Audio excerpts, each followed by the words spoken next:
อันยองอาเซโยสวัสดี วันนี้ผมขอพูดไทย เพราะมันจะแปลเป็นภาษาเกาหลีได้วันนี้ผมจะเก็บบรรยากาศการเดินทางกลับสู่แขวงสะหวรรณเขตภาพบรรยากาศตามริมทาง จะเป็นยังไงบ้าง มารับชมด้วยกัน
พอเดินทางมาถึงแขวงสะหวรรณเขตก็ใช้เวลาถึง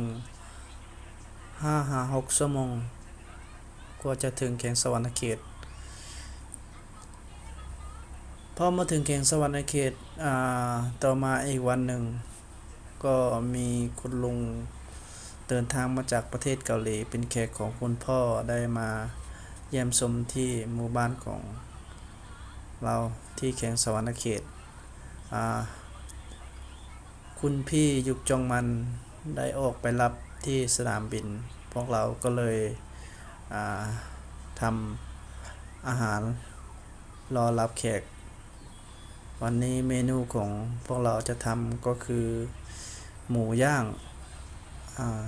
หรือเรียกอีกอย่างนึงว่าบาร์บีคิวหมูย่างนะพวกเราจะทำเมนูหมูย่างแขกของคุณพ่อที่มาที่นี่ส่วนใหญ่พวกเราก็จะทำเมนูหมูย่างหรือว่าหมูนึ่งเพราะเราทำอาหารเกาหลีไม่เก่งเราก็เลยทำอาหารลาว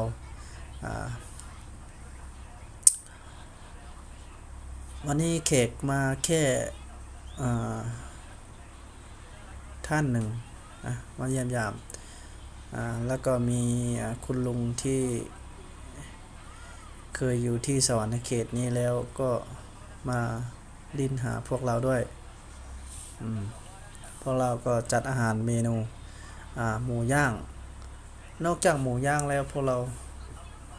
ก็ยังมีกิมจิด้วย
นอกจากหมูย่างแล้วพวกเราก็ทำกิมจิเพราะว่ากิมจิที่เราทำไว้มันหมดลงแล้ว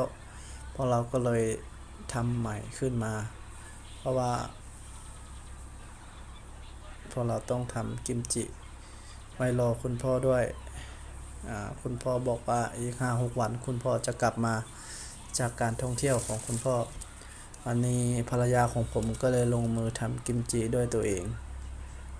กิมจิของพวกเราก็จะมีน้ำผึ้งเป็นตัวหลักๆแล้วก็พริกเกาหลีกระเทียมบดหัวผักบัวใหญ่นะ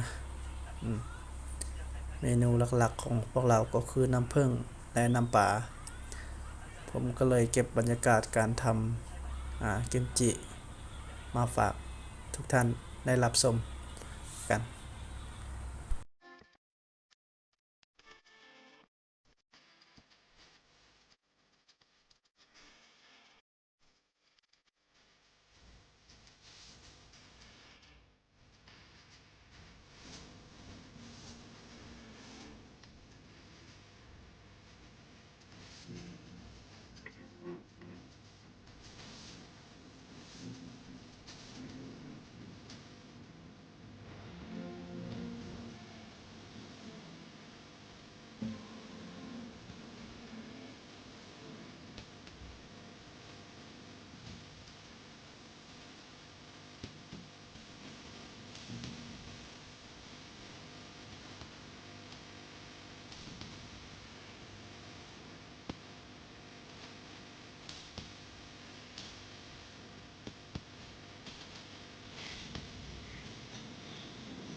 ตั้งยอดทำที่เสร็จพวกเราก็จะสนใจเป็นที่